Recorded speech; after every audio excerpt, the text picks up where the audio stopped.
Biblia de Escrituras, queridos hermanos, en Génesis, capítulo 15,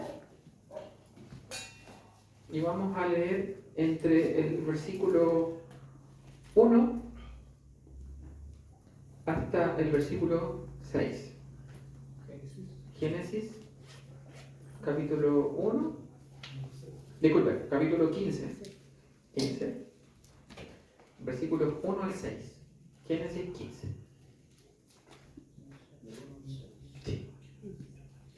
Después de estas cosas, vino la palabra del Señor a Abraham en visión, diciendo: no temas, Abraham, yo soy tu escudo y tu galardón será muy grande. Abraham respondió: oh Señor Dios, ¿qué me has de dar? Pues continuó sin hijos, y el heredero de mi casa será Eliezer de Damasco. Añadió Abraham: a mí no me has dado descendencia, y he aquí me heredará un criado nacido en mi casa. Y he aquí que la palabra del Señor vino a él diciendo: no será este el que te herede, sino que alguien que salga de tus entrañas será el que te herede. Entonces lo llevó fuera y le dijo: mira, por favor, al cielo y cuenta las estrellas, si acaso las puedes contar. Y añadió: así será tu descendencia. Él creyó al Señor y le fue contado por justicia. Vamos a también tener otro texto en Romanos, capítulo 8, versículo 16. Romanos 8, 16 y 17. Romanos 8, 16 y 17. El Espíritu mismo da testimonio juntamente con nuestro espíritu de que somos hijos de Dios. Y si somos hijos, también somos herederos. Herederos de Dios y coherederos con Cristo.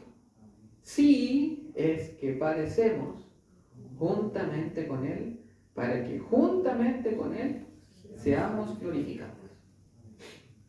Bien, hermanos, como hemos ya venido hace un tiempo, algunos quizás lo han escuchado, hemos estado meditando en torno a el caminar de Abraham en la tierra prometida. No sé si se acordará que los últimos, al menos el encargo que el Señor puso para mí, para estar compartiendo con ustedes, tiene que ver con eso.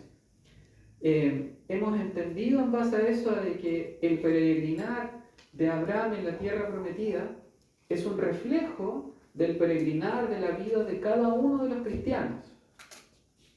Y esa tierra prometida es reflejo de las insondables riquezas que hay en Jesucristo.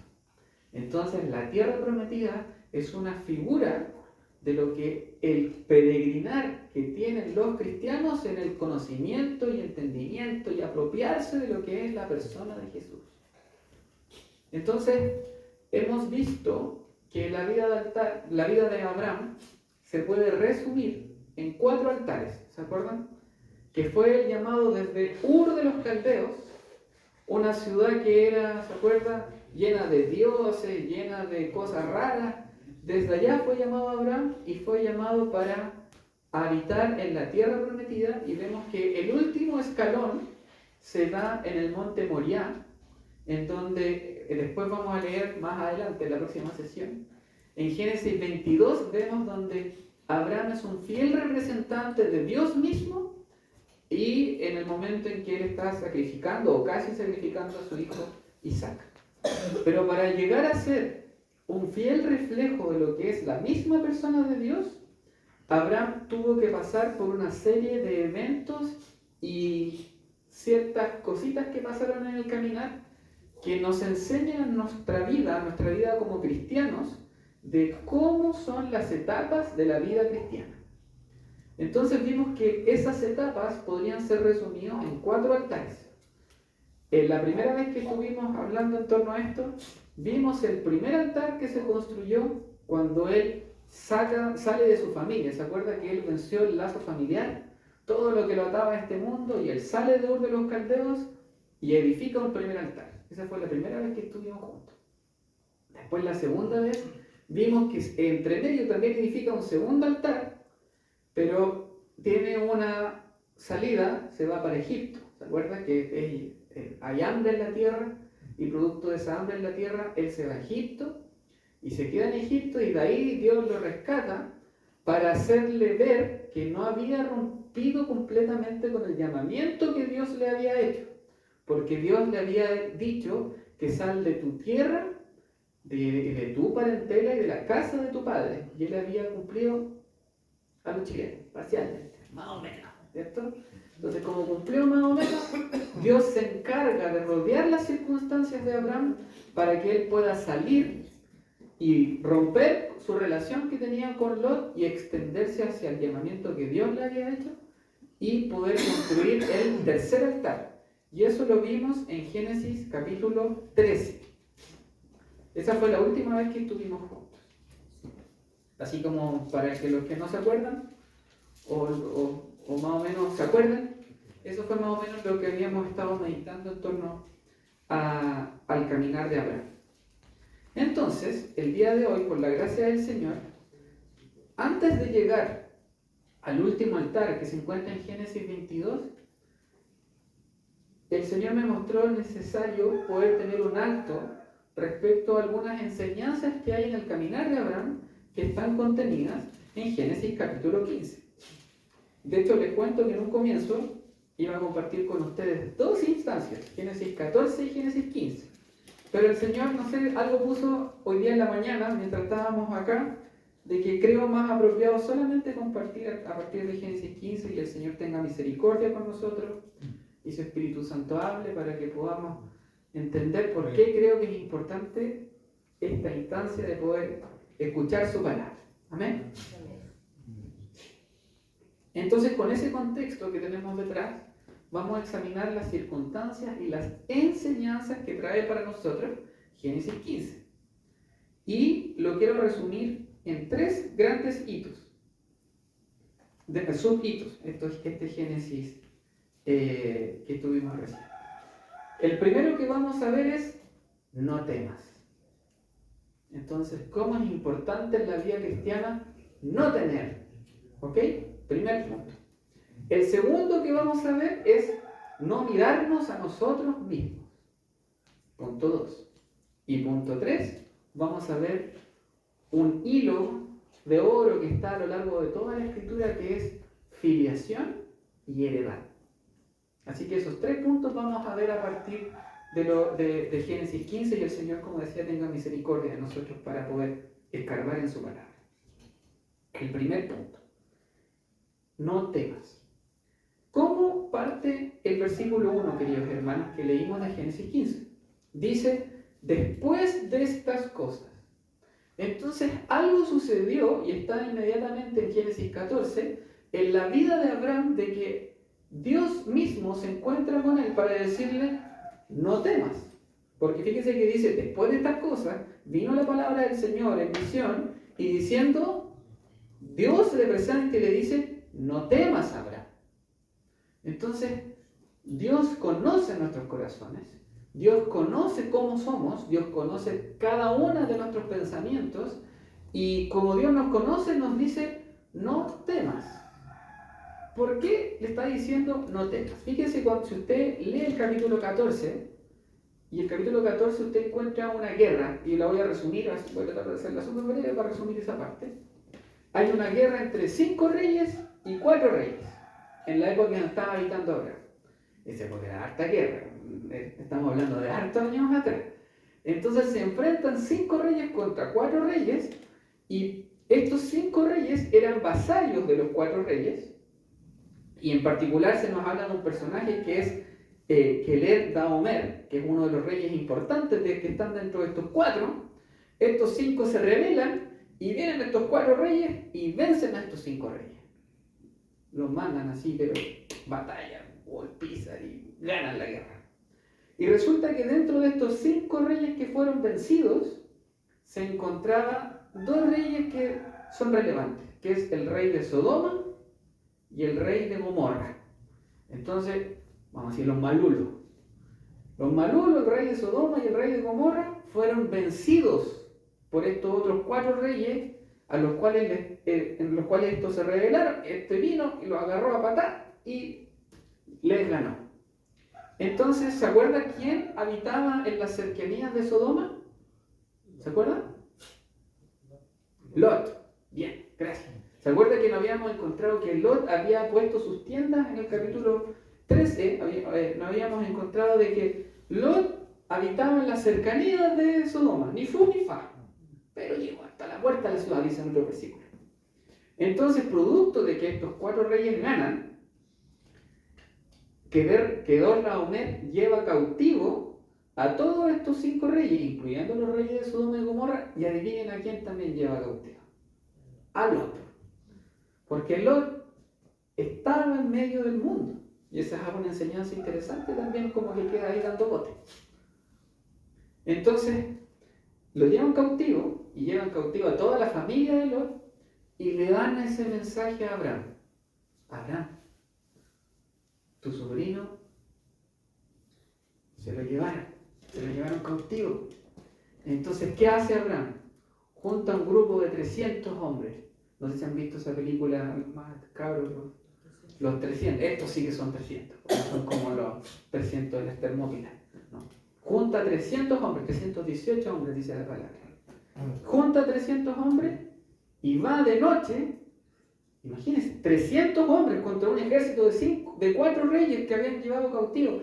Entonces, viene Abraham, viene con esos ejércitos de 300 hombres, los atacan de noche y vencen. Imagínense. Dios se había manifestado tan fuerte en ese lugar. Entonces, gana la guerra y resulta que producto de eso, libera a su sobrino querido, su sobrino amado, y también de paso libera a los reyes de Sodoma y Gomorra. Y ahí después ustedes pueden ver más o menos las otras circunstancias que pasan. En el camino de la victoria se le aparece Melquisedec, figura una cristofanía de nuestro Señor Jesucristo, pero ese no es el punto que quiero tocar. Entonces, con todo ese contexto, ¿de qué tenía miedo Abraham? Una primera suposición, y perdónenme hermano que me tome esa libertad de poder decir que probablemente pueda hacer algo que tuviera miedo, es que este rey, este Kedorlaomer, el cual él venció, venga de nuevo, ¿cierto? Si lo venció, ¿sí? Puede ser que entonces que este Kedorlaomer venga de nuevo y lo agarre de nuevo, ¿cierto? Porque las guerras, así son las guerras, por bien y mal. Entonces, ¿qué nos puede enseñar este versículo, queridos hermanos? Nos puede enseñar que nosotros no tenemos batalla contra carne ni sangre, sino tenemos batalla contra principados y huestes espirituales. Y resulta que ¿cuántas veces somos vencedores y no vencedores en nosotros mismos, sino que somos vencedores en Jesucristo, que fue el cual tenemos la victoria? Y no sé si le ha pasado a usted de que se encuentra en una situación y usted conoce la victoria, pero esas huestes de maldad pueden amenazarlo en volver. Y voy a poner un ejemplo súper concreto. Usted está trabajando, hay un espíritu que se levanta, el Señor lo levanta poderosamente siendo su testimonio y dice no a ciertas cosas, pero resulta que esas otras cosas pueden volver a sus circunstancias, porque el mundo no se cansa. El mundo, dice la palabra que el enemigo está como león rugiente. Entonces el enemigo no se cansa.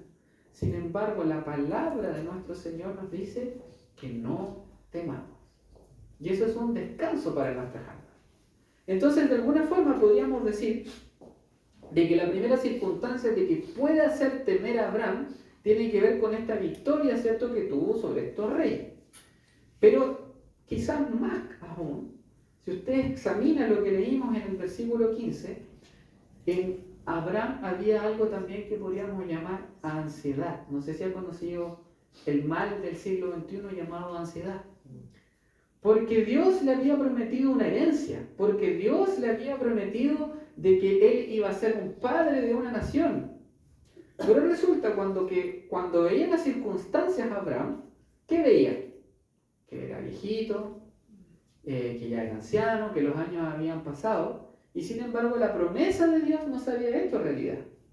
Sin embargo, Dios se encarga de frenar nuestra ansiedad.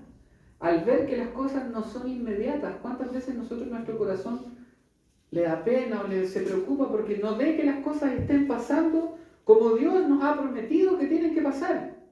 Sin embargo, Dios mismo, el mismo Dios de la gloria, se presenta nuevamente a nuestras vidas y nos dice, no temas. Hay algunos que creen que la palabra no temas está al menos 365 veces en la Biblia. Algunos creen que es más. Pero si fuera así, imagínense, hay 365 veces que el Señor nos recuerda que no temamos. Uno para cada uno de nuestros días. Amén. ¿Por qué no tememos? Nuestro Dios nos dice porque Él es nuestro escudo. Entonces, ¿qué representa un escudo? Un escudo representa protección, un escudo representa fortaleza, refugio. Querido hermano, ¿usted ha experimentado en su vida que nuestro Dios es un refugio? ¿Usted ha experimentado en su experiencia diaria de que Él es una fortaleza? ¿Usted ha experimentado de que Él es nuestra protección? Fíjese que lo hemos experimentado día a día, hermano. Y el Señor nos recuerda en esta palabra de que Él es nuestro escudo. Escudo alrededor de nosotros. Pero fíjese que también le dice, tu galardón será muy grande.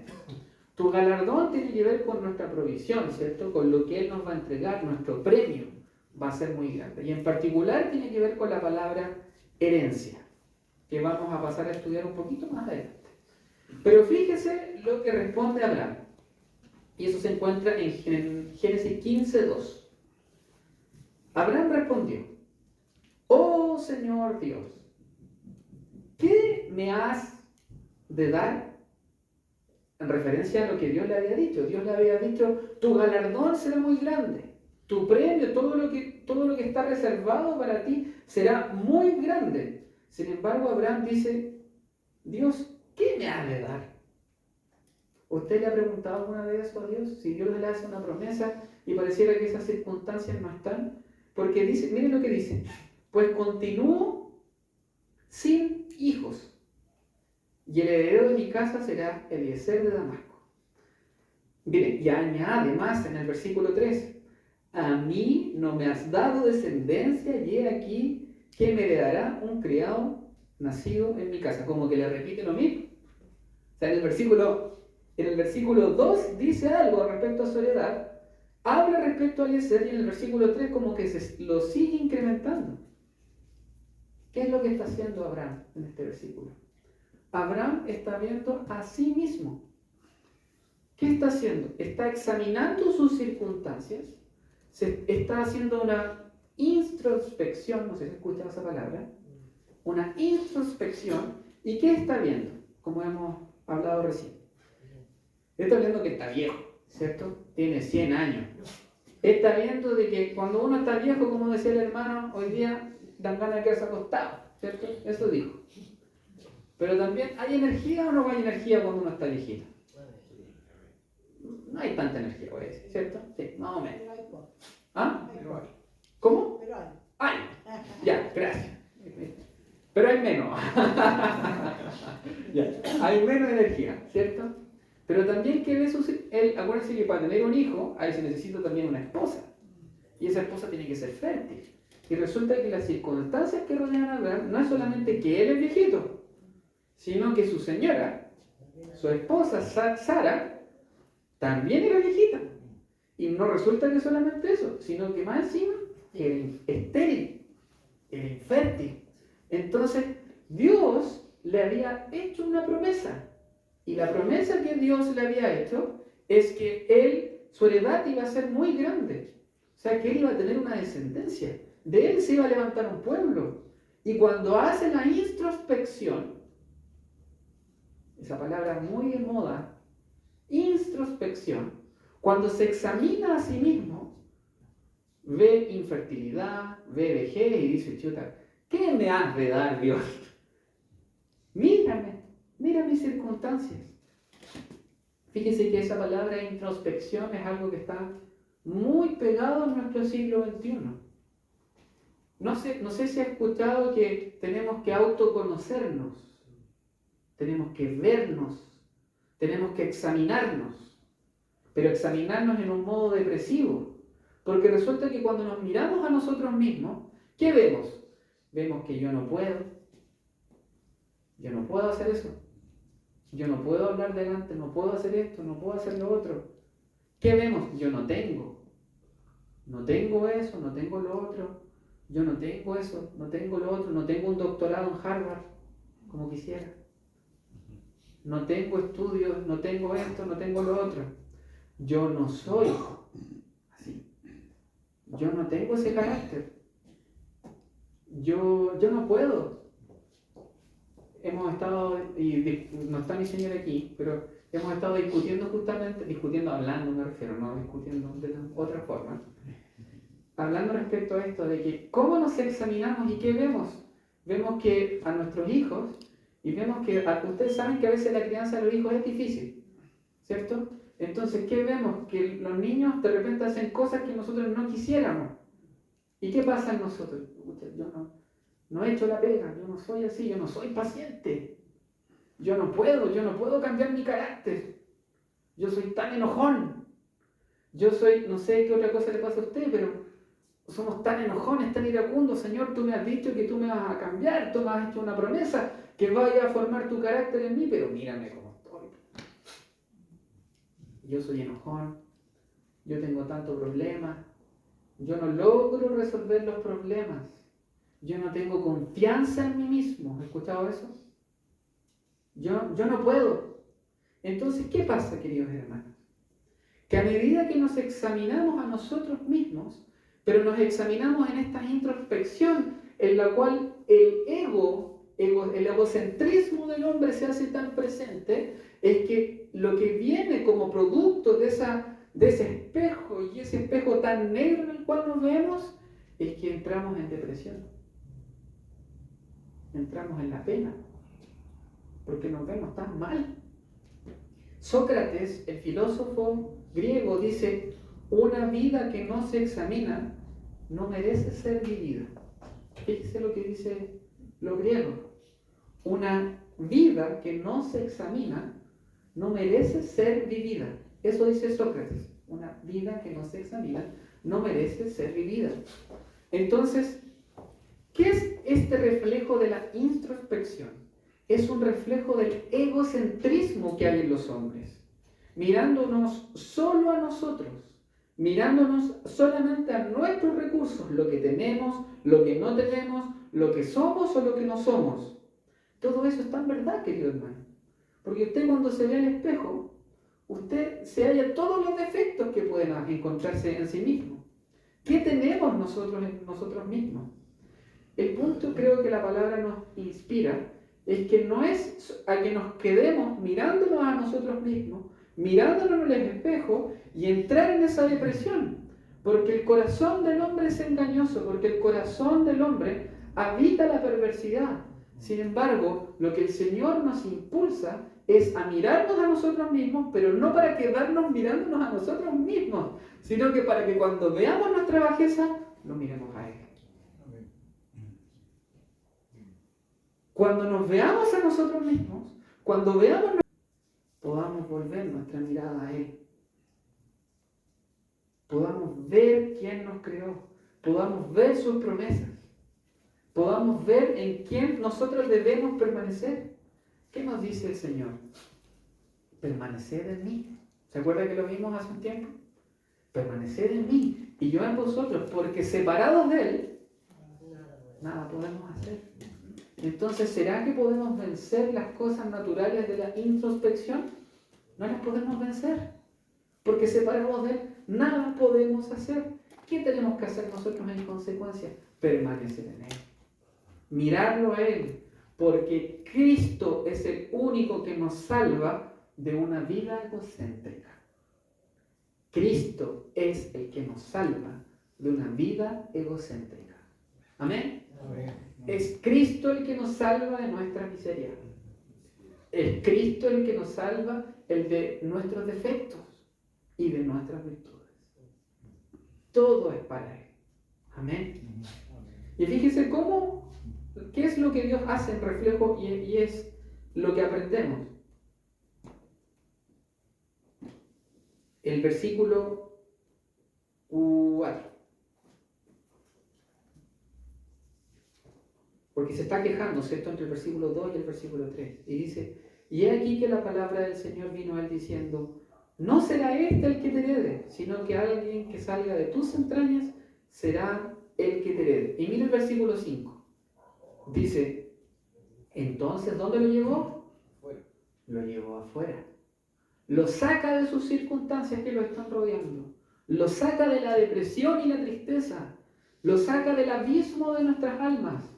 Lo saca del lugar donde estamos en nuestra habitación oscura, de nuestra noche, tan poco sensibles. Nos saca de esa habitación. Dios nos toma, nos lleva afuera y nos dice, mira por favor el cielo. Qué hermoso, queridos hermanos.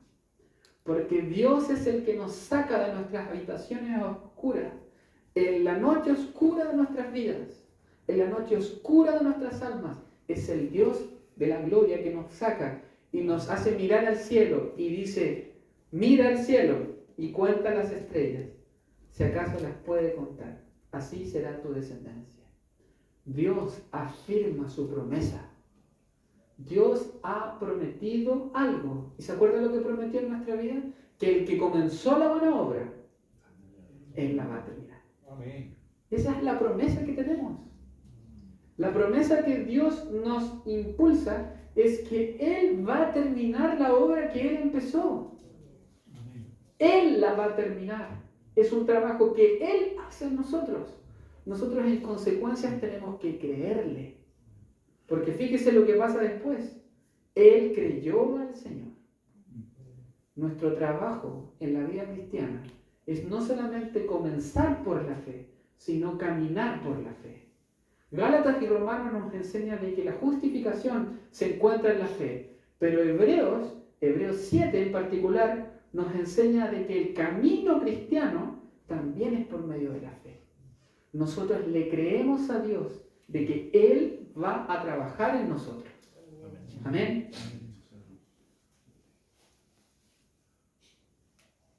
Él ha prometido completar la obra en nosotros. Y aquí quiero tocar, no sé si usted ha leído un libro que se llama El progreso del peregrino. No sé si alguien lo ha leído aquí, levante la mano. Mira, yo les invito a leerla. ¿Saben cuál? Que es un buen cuento respecto a la carrera cristiana. Pero quiero resumir esta parte. Hay una parte en donde uno de los personajes principales se llama Cristiano, un reflejo de nosotros. Y resulta que se encuentra con uno de sus amigos que se llama Esperanzado, Esperanza. Y ellos están paseando, ¿cierto?, por los parques y se quedan dormidos, los dos se quedan dormidos en un lugar. Se quedan dormidos en una pradera, les da sueño. Y resulta que ese parque, el dueño de ese lugar era un gigante. Sí, un cuento, es bien entretenido. Y el gigante, ¿sabe cómo se llamaba? Desesperanza. Entonces, la desesperanza, el gigante desesperanza, los lleva cautivos. Porque estaban invadiendo sus terrenos. ¿Y sabe dónde los lleva cautivos? Al castillo de la duda. El cristiano, con esperanza, son llevados cautivos y los lleva cautivos al castillo de la duda, este gigante de desesperanza. Y resulta que en ese castillo los dejan en un calabozo hediondo de mala condición. Y resulta que mientras están cautivos se les acerca a ellos y los empieza a torturar, les empieza a golpear, los empieza y a hacerles entender de que la vida no merece ser vivida, de que solo hay desesperanza. Les enseña de que la vida es una vida de depresión. Entonces la única salida que hay ante una vida de depresión es la muerte. Entonces, Cristiano y Esperanza en ese lugar comienzan a orar porque dicen, nosotros no podemos tomar ese camino de la muerte porque ese es un camino que Dios no ha escogido. Entonces en ese lugar, en esa celda de desesperanza, en el castillo de la duda, donde aparecen las dudas, ambos dos recuerdan de que Evangelista, otro personaje, les había entregado una llave. Y resulta que esa llave abría todas las puertas de ese castillo. ¿Y saben cómo se llamaba esa llave? Promesa. Entonces ellos toman esa llave, la llave de la promesa, y abren la celda y salen arrancando, se encuentran con la puerta del castillo y resulta que la llave también le hace, ellos pueden escapar y pueden escapar del castillo de la duda, del gigante de la desesperanza y ponerse nuevamente en marcha hacia la ciudad celestial. ¿Sabe qué? Es un fiel reflejo esta historia, este cuento respecto a la vida cristiana. Porque lo que afirma nuestro caminar de la depresión, de la pena y todas estas cosas que están alrededor de nosotros es la promesa que ha hecho Dios. Dios ha prometido que estará con nosotros. Entonces, en la medida que nos examinamos, encontramos miseria. Sí, encontramos miseria. Encontramos que somos torpes. Encontramos que no podemos lidiar con nuestros hijos. Encontramos que no podemos lidiar con nuestra familia y nos invade la pena, nos invade la angustia. Y no sabemos qué hacer, qué vamos a hacer de aquí, cómo nos movemos por otro lado. Pero Dios nos recuerda que miremos a los cielos y recordemos su promesa. Él es fiel a su promesa. Las circunstancias que nos rodean pueden hacernos titubear y mirarnos a nosotros mismos y encerrarnos en el castillo de desesperanza y encerrarnos en el castillo de la duda y hacernos dudar. Pero hay una promesa que Dios se encarga de recordarnos todos los días, desde que Él estará con nosotros. Porque Él prometió estar con nosotros hasta el fin del mundo. Amén. Y esa es la victoria en la cual nosotros nos encontramos. Amén. Entonces, ese era el primer capítulo. Quiero seguir, no sé cómo estamos de tiempo, pero vamos a tocar un tema que creo muy relevante también, que tiene que ver con otro hilo que podemos sacar del versículo 2. Disculpen, el versículo 3. 2, sí, el versículo 2. ¿Qué me has de dar? Pues continúo sin hijos y el heredero de mi casa será Eliezer. Aquí hay dos conceptos que aparecen y son súper claros. Uno es hijo, filiación, y el segundo es herencia, heredad. Entonces, bueno, pues vamos a leer, dice, continúo sin hijos, filiación, y el heredero de mi casa será Eliezer, heredad. Y esos también son dos hilos que atraviesan la escritura completa y que son importantes que reafirmemos nuestra vida en nuestro progreso cristiano, porque recordemos que la vida de Abraham es un reflejo del progreso del cristiano, de sus dudas, de su altura, es un reflejo de eso. Entonces, ¿qué encontramos primero en filiación? En que nosotros somos hoy día hijos de Dios. Dios nos llama como sus hijos. Porque Dios creó al hombre a su imagen y semejanza para tener una familia de hijos semejantes a su eterno Hijo, en el cual Él tiene su complacencia. Entonces hay una seguridad en la vida del cristiano. En la vida del cristiano se afirma en que somos hijos de Dios.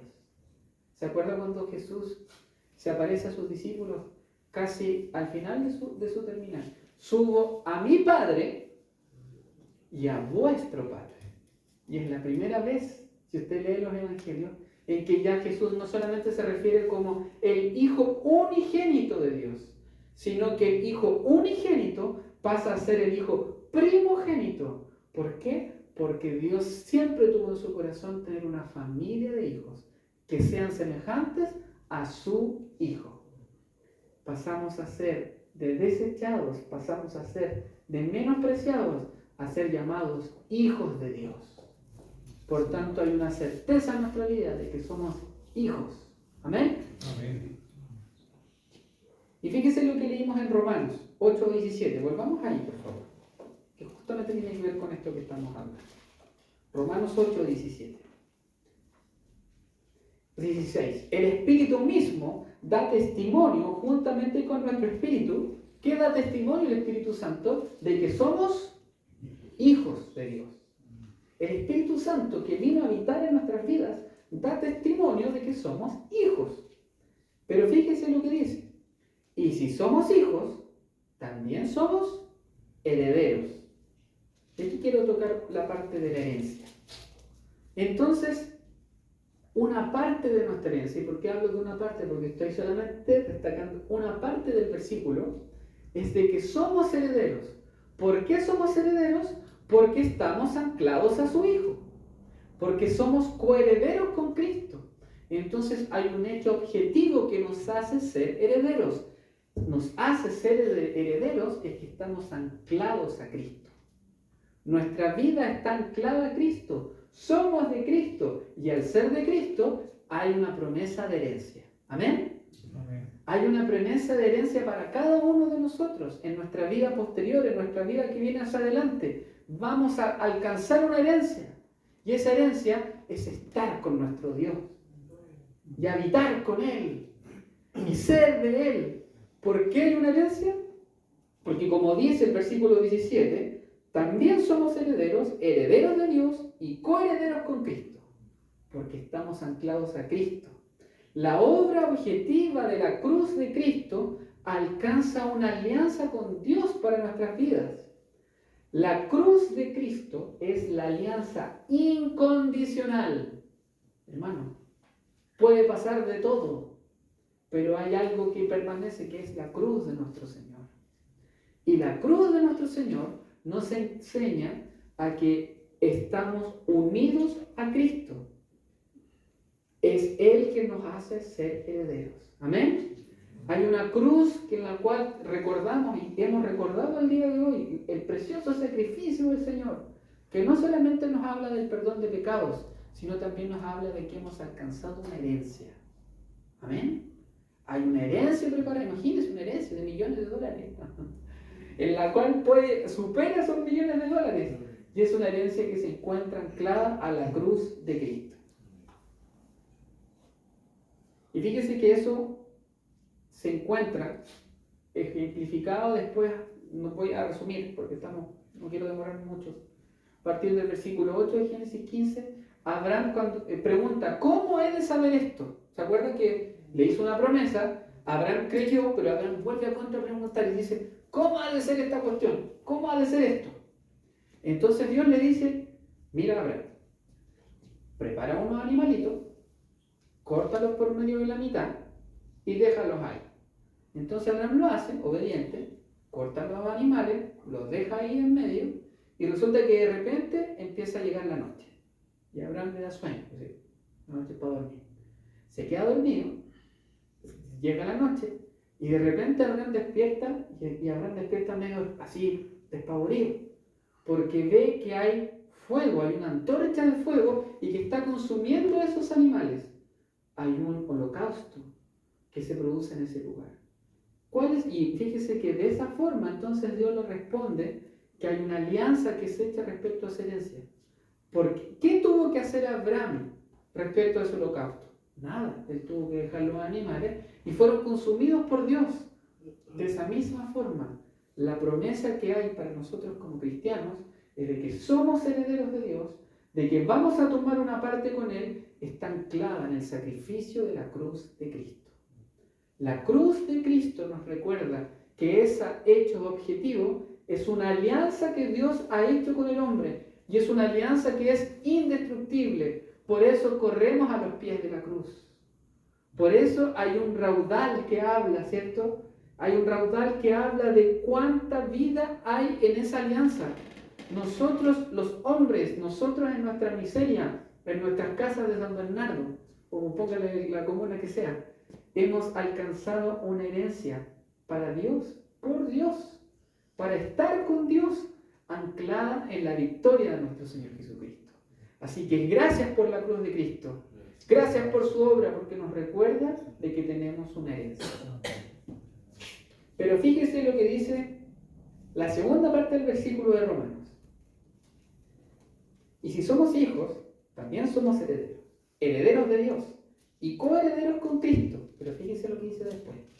Sí, es que padecemos juntamente con Él, para que juntamente con Él seamos glorificados. Primera Pedro 4:13 también dice, si somos partícipes de los padecimientos de Cristo, en la revelación de su gloria, nos gozaremos con gran alegría. Pablo en Filipenses 3 dice, y conocerlo a Él, y el poder de su resurrección, y la participación de sus padecimientos, llegando a ser semejantes a Él en su muerte. ¿Qué nos quiere decir esto, hermanos? En que hay una parte que la cruz de Cristo es un hecho objetivo respecto a la herencia. Pero también respecto a la herencia hay un trabajo de la cruz de Cristo subjetivo que tiene que pasar en cada uno de nosotros. Subjetivo tiene que ver que también debemos morir y tomar esa cruz de Cristo. ¿Cómo morimos, queridos hermanos? ¿Cómo nos ponemos y costamos de esos padecimientos? No sé si ha escuchado alguna frase de que el Señor, para alcanzar una herencia, no solamente ¿se acuerda ese versículo donde el Señor le dice, buen siervo fiel, sobre mucho o poco? Sobre poco has sido fiel, sobre mucho te pondré. Entonces hay una parte de la herencia en nuestra vida cristiana que está garantizada por la fidelidad que Dios tiene sobre nuestras vidas. ¿Cuántos aquí tienen más de 10 años de vida cristiana? Yo creo que la gran mayoría, no los voy a hacer levantar la mano. Entonces hay una promesa respecto a la herencia que está hecha en ese mismo versículo que acabo de leer, de comentarle respecto porque porque Él ha sido fiel, nosotros hemos permanecido en Él. Amén. Entonces somos fieles, hay una parte de la herencia que está garantizada. Pero fíjese esto, ¿usted le gustaría gustar de una parte chiquitita de Dios o quiere entender a todo lo que es Dios? Yo creo que la herencia completa, y todos queremos tener todo lo que es de Dios, ¿cierto? ¿Para qué gustar un pedacito si podemos gustar de todo lo que es Él? Y eso es madurez. Y eso es madurez en la vida cristiana. Y eso es, el Señor nos llama a la madurez. ¿Cómo somos maduros? No sé si has escuchado frases de este estilo, o sobre todo voy a hablar de los más viejitos, ¿ya? 20 años de vida cristiana y dicen, yo soy así.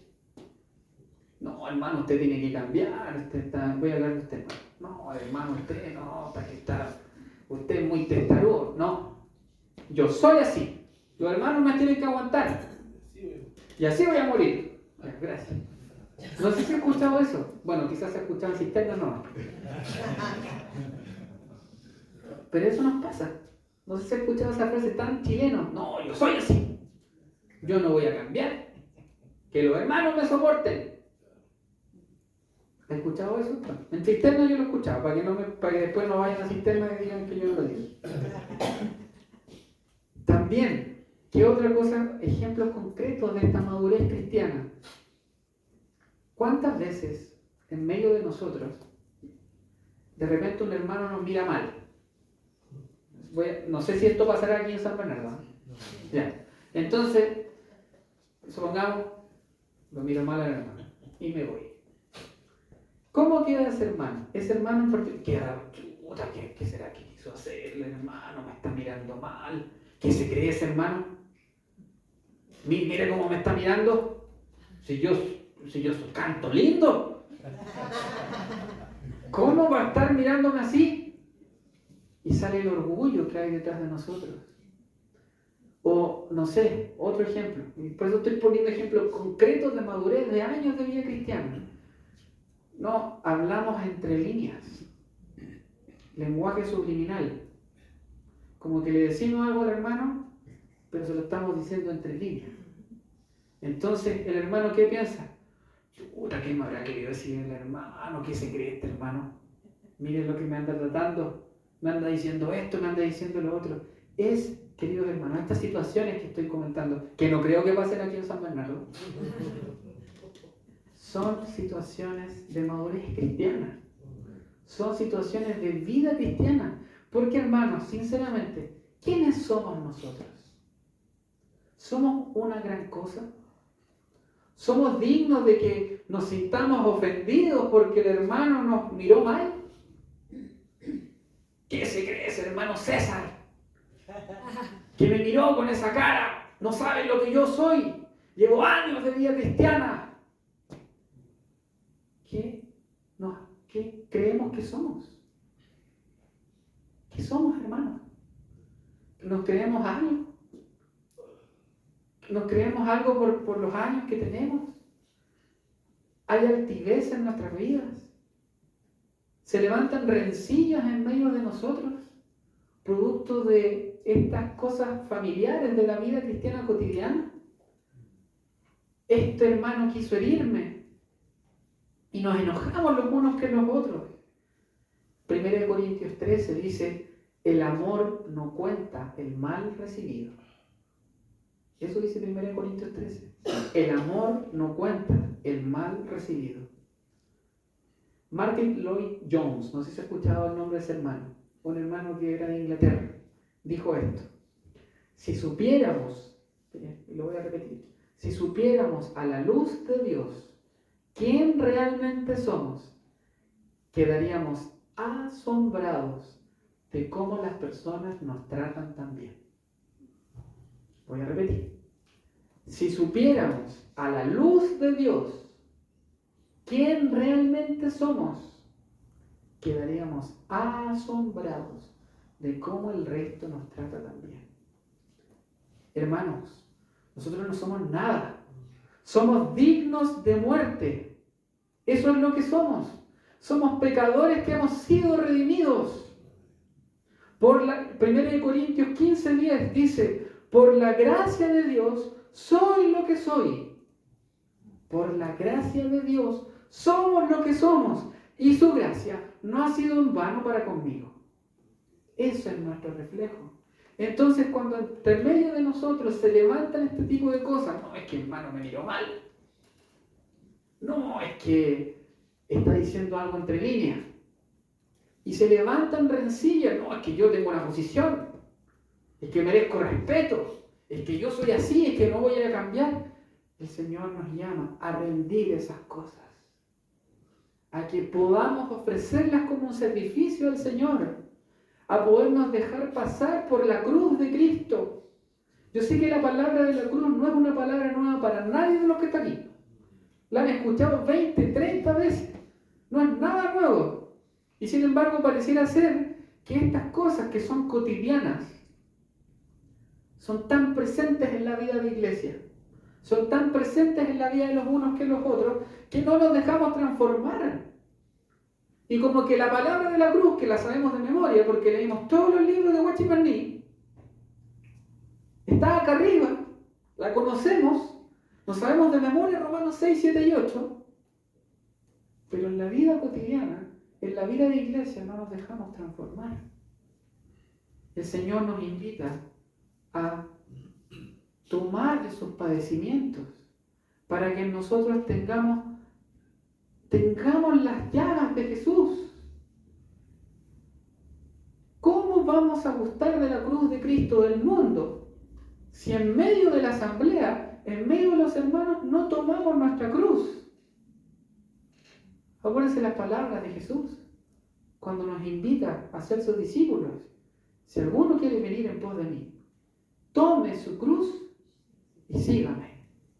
La invitación sigue abierta para nosotros. Tomar nuestra cruz y seguirle. ¿Cómo vemos eso hecho en la vida de Abraham? Y con esto vamos a ir terminando. Génesis 17. ¿Se acuerdan de qué pasa en Génesis 17? La circuncisión. No le estoy diciendo, hermano, que se circuncide, por si acaso. ¿Ya? La circuncisión marca la alianza de Dios para con Abraham en su carne. Y es una tipología de la marca de la cruz de Cristo para con nosotros. Las marcas de Cristo que llama Pablo. Entonces, queridos hermanos, que el Señor nos ayude y nos enseñe. Porque tras años de vida cristiana, tras 20, 30 años, yo sé que aquí hay mucha vida cristiana y mucho amor por el Señor y sincero. Y cuando los hermanos de repente se angustian, y lo sé porque no vienen muchos hermanos, pero damos gracias al Señor porque el candelero permanece. Y el candelero permanece por la obra de nuestro Señor Jesús. Pero que podamos ser un vaso dispuesto y podamos ver en nosotros, que los hermanos puedan ver en nosotros no el respeto por tantos años de vida cristiana, sino vean en nosotros la imagen de Cristo. Amén. Las llagas del Señor Jesús. Que los hermanos puedan ver en nosotros eso. No levantarnos con rencillas por, hermanos, por lesera, por hallarnos mejor que el otro. La palabra nos dice en Filipenses también, haya pues en vosotros este mismo sentir. Fíjense que esa palabra sentir es bien interesante, de tarea se lo dejo, para que busquen qué significa. Esta misma mente, este mismo sentimiento que hubo en Cristo Jesús.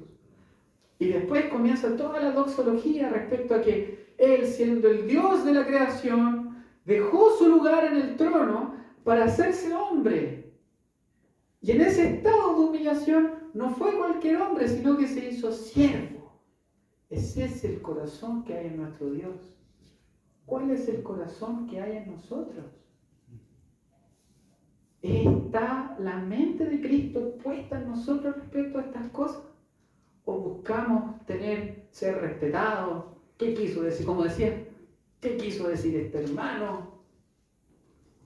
Que en nosotros haya un corazón de humildad, para que cuando las personas lleguen a este lugar, no nos vean a nosotros los superhombres, sino que vean vasos dispuestos, vasos de barro que han sido transformados por medio de la cruz de Cristo. Que el Señor nos ayude y nos enseñe. Porque fíjese que estos pasajes de Génesis traen luces respecto a la vida cristiana. Y el Señor nos enseña. Amén. Señor Jesús, te damos gracias, Señor, por tu vida, Señor. Damos gracias por tu ejemplo, Señor. Damos gracias porque tú nos enseñas. Nos humillamos delante de tus pies, Señor. Tantas veces nos hallamos, Señor, una u otra cosa. Tantas veces no queremos ser cambiados por ti, Señor. Pero tú nos invitas, Señor, a tomar tu cruz y seguirte, Señor. Amén. Señor, que estas cosas que de repente son tan presentes en nuestra vida, Señor, queremos rendirlas delante de tus pies, Señor. Eres tú el que nos puede cambiar, Señor. Eres tú, Señor, el que puede hacer la obra. Hay una promesa que está hecha para nuestras vidas. Y es que tú vas a completar tu obra en nosotros, Señor. Nosotros te creemos. No queremos, Señor, que estos 20 años de vida cristiana sean en vano, sino que queremos ver ese día precioso en el cual tú rasgues los cielos y nosotros podamos verte, Señor. Que tú no nos tomes a nosotros, sino que te tomes a ti mismo. Amén. Enséñanos, Señor. Enséñanos nuestra torpeza. Enséñanos nuestra terquedad que nos hablaba el hermano ayer. Nos rendimos, Señor, a escucharte. En el nombre de Jesús. Amén.